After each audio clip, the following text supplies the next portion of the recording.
Let's make an Ironman nutrition plan using only Maurten products. Well, actually we're going to make more than one, but that didn't seem as good an intro. This is a video that I've been excited about making because I've got 4 awesome options lined up using the different Maurten products, and I think they're going to be really useful for you. As a quick heads up, I'm not affiliated or sponsored by Maurten at all and receive no commission for this. I just like their products and wanted to create a plan for you.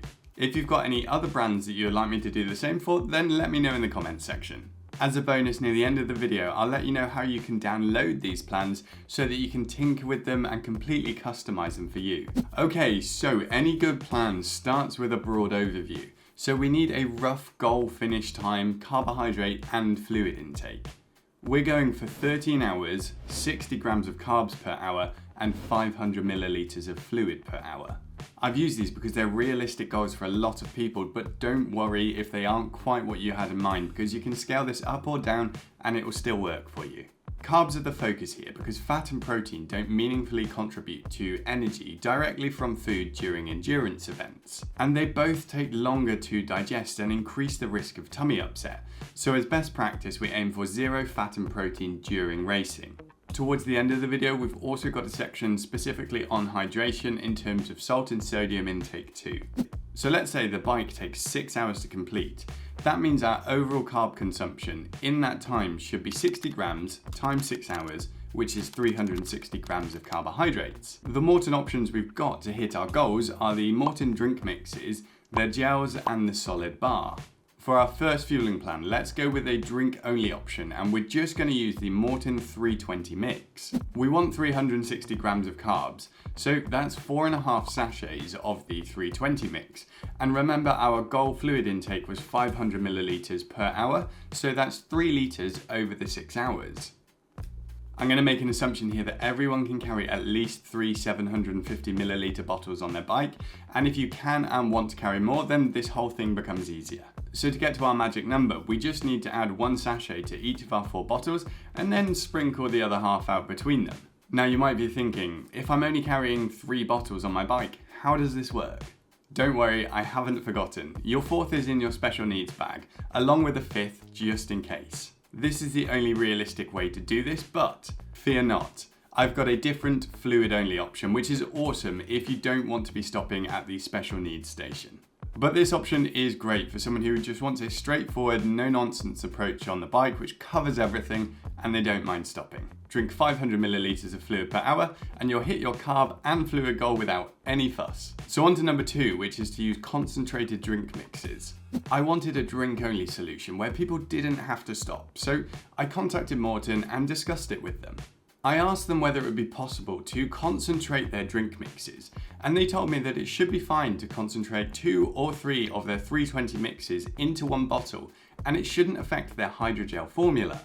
So now let's mix those 4.5 sachets into 2 bottles, and you've got all of the carbs that you need. You're also going to carry a plain water bottle, and you're going to drink that anytime you drink some of the concentrated drink mix. Essentially, you're just diluting the concentrated drink mix back to normal amounts. And then you can just replace your plain water bottle at an aid station. The goal is still 500 milliliters of fluid and 60 grams of carbs per hour. So you'll need to drink 4 750 milliliter bottles over the 6 hours. So if we math that up, that means you need to drink about 1/3 of your concentrated drink mix bottle and 1/3 of your plain water bottle every hour if you're using 750 milliliter bottles. This obviously requires a bit more thought and practice, but it's a great option if you want to carry everything and don't want to stop. If you found that last option useful, by the way, then please do remember to give the video a thumbs up because it really helps me out. And if you haven't already, do consider subscribing to the channel. Okay, so our 3rd option is using only gels and no liquids on the bike. Now, hear me out, this is not as crazy as it sounds. I'm not asking you to carry all of your gels and open them whilst you're cycling. That'd be really tricky. You might have used Maurten gels before and know that the consistency isn't quite like normal gels. Best way to describe it is like jelly. People will often mix normal gels with water, but personally I'm not a big fan of that and I wasn't even sure whether this would be possible. So I spoke with Maurten again about this and they said that because of the hydrogel structure of their gels, they won't mix with water. So what you can do is just put all of your gels into 1 or 2 bottles before the race and just use that as a storage container. and then you can just drink the gels through the bottle. And this is something which I've tried, by the way, and it does work well. The gels can sometimes get a bit stuck in the bottle, so you just need to give it a flick. This again does require a bit of practice, and it might not be for everyone, but it does work well. One gel contains 25 grams of carbohydrates, so you need 16 of those to get you around that 360 grams of carbs goal. Squeeze them into 1 or 2 bottles and then just periodically sip them. You still need to make sure that you're drinking 500 milliliters of fluid per hour, but that should be pretty easy to do. This option definitely has its perks because it means you can fully separate out your carb intake from your hydration, so you can manage it all more precisely. However, this does require a different hydration approach because you won't be getting sufficient sodium through the gels, but we'll talk about that after the next option. The major downside to this option is that it's pretty expensive, but hey, what's an extra 30 quid compared to what you've probably already paid for your Ironman? Option 4 is using all of the different products which Maurten have on offer, and this is a bit more of a fun one for people who don't feel they can just stick to one product or only use gels or liquids and need a bit of a different mouthfeel or some solid food. What we're going to do is alternate between a gel and a bar roughly every 40 minutes on the bike. And you're also going to have a bottle of the 320 mix to just sip periodically over the bike. You can obviously just change this up according to your preferences, but it's just showing you that you can really mix it up. Finally, we need to talk about hydration. Our aim is 500 milliliters of fluid per hour, regardless of whether you're using gels, drinks, or having solid food. But your approach to hydration will depend on what option you go for. For Ironman racing, I recommend a minimum of 500 milligrams of sodium per litre of fluid, or 250 milligrams of sodium per 500 milliliters of fluid. Very quick explanation, salt is a generic term and composed of sodium chloride, which is 40% sodium and 60% chloride, which means in 1 gram of salt or table salt, you get 400 milligrams of sodium. Cool. The Maurten 320 drink mixes each contain 200 milligrams of sodium, and you mix them with 500 milliliters of water, which puts them just under my usual recommendation. For some people this might not be an issue, and it's something that you can test in your training, but for others it will be a problem and they will need far more sodium than this. I spoke to Maurten about this too, and they advised me that you could add up to 1 gram of table salt per bottle without disrupting the hydrogel formula. So you could always bump up your sodium amount by adding table salt to the mixes in option 1 or 2. But for option 3 or 4, you're not really going to be using the drink mixes. You shouldn't just drink plain water during an Ironman because all it will do is dilute the sodium that's already in your blood, and we really don't want that. So you'll need to mix salt and therefore sodium into your water to make sure you get to that minimum requirement.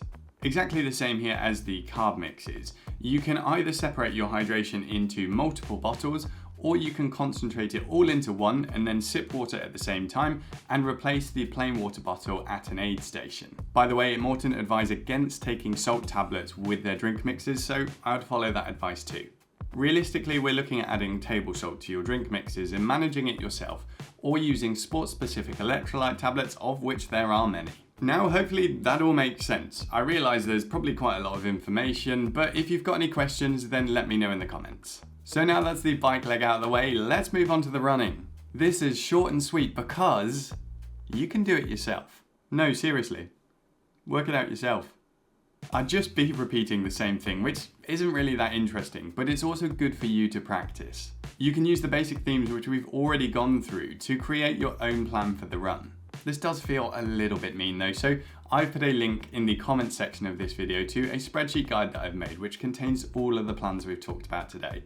You can use this to customize a plan for your next Ironman and hopefully smash your goals. Oh, and by the way, I've also included about some caffeine products in there. If you do take a look and you find it useful, I would really appreciate it if you left a comment on this video and let me know if there's anything else that you would like to see. As a final bit of guidance for the run leg, it's normal to not be able to consume as much nutrition, so less carbs and less fluid. Running is much harder on your gut, so you will usually need to scale your goals back compared to the bike leg. Just keep that in mind when you come up with a plan for the run, and make sure to practice at your race pace and intensity well in advance of your race. Now, I have done a complete video on Ironman nutrition where I go through everything, including carb loading, the pre-race snack, and even some tips for recovery afterwards. And I've put that up on the screen for you to watch now.